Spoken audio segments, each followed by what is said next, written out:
Ah, le titre, c'est parce que au potager et au jardin, tout est sexualité en fait.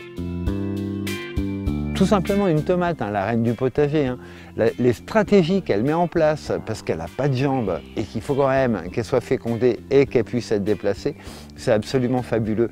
Donc en fait, au potager, beaucoup de choses s'expliquent par ce besoin de reproduction. Oui.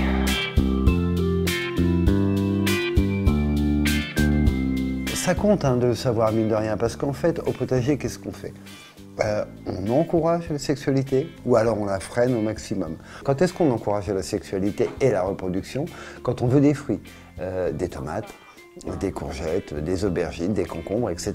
Là, on fait tout pour que les fleurs soient fécondées le plus rapidement possible. Petite astuce, quand on est jardinier, on peut remplacer le bourdon, voilà, ou remplacer l'abeille, c'est-à-dire qu'on repère une fleur mâle, donc une fleur femelle qui, elle, porte toujours le vers la forme de la courgette à la base.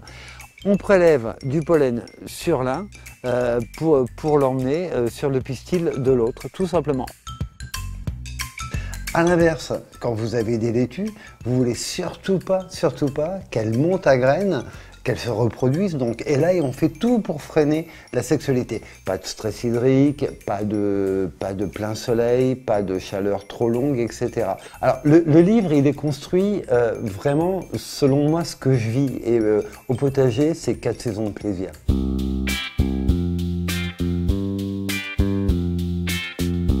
Et donc moi j'ai voulu faire une promenade à travers ces saisons, et même l'hiver. L'hiver, il y a tout ce qu'on a pris le soin de stocker.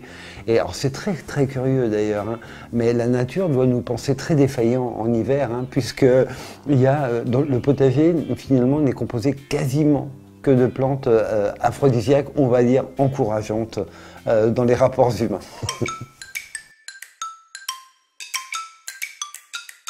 Il y avait un dicton autrefois qui disait « Si la femme savait ce que le céleri fait à l'homme, elle irait en chercher de Paris jusqu'à Rome. » Alors c'est un dicton ancien néanmoins qui se vérifie parce que le céleri contient de l'apigénine qui favorise l'émission de testostérone et la spermatogénèse. Alors ce qui est assez drôle avec le céleri, c'est que Madame de Pompadour était au courant, hein, visiblement, puisqu'elle en faisait à son roi. Moi ce que je voulais, c'est qu'il y ait des anecdotes qui soient amusantes, etc., mais qu'il y ait toujours une matière à apprendre. La laitue, son nom il vient du latex qui s'écoule dès qu'on la coupe, et c'est ce latex qui a des vertus plutôt apaisantes, hein, qui lui a valu d'être pas très gentiment surnommé par Pythagore la plante à eunuque. Moi j'aime bien cette idée de voir le potager sous tous ces angles-là.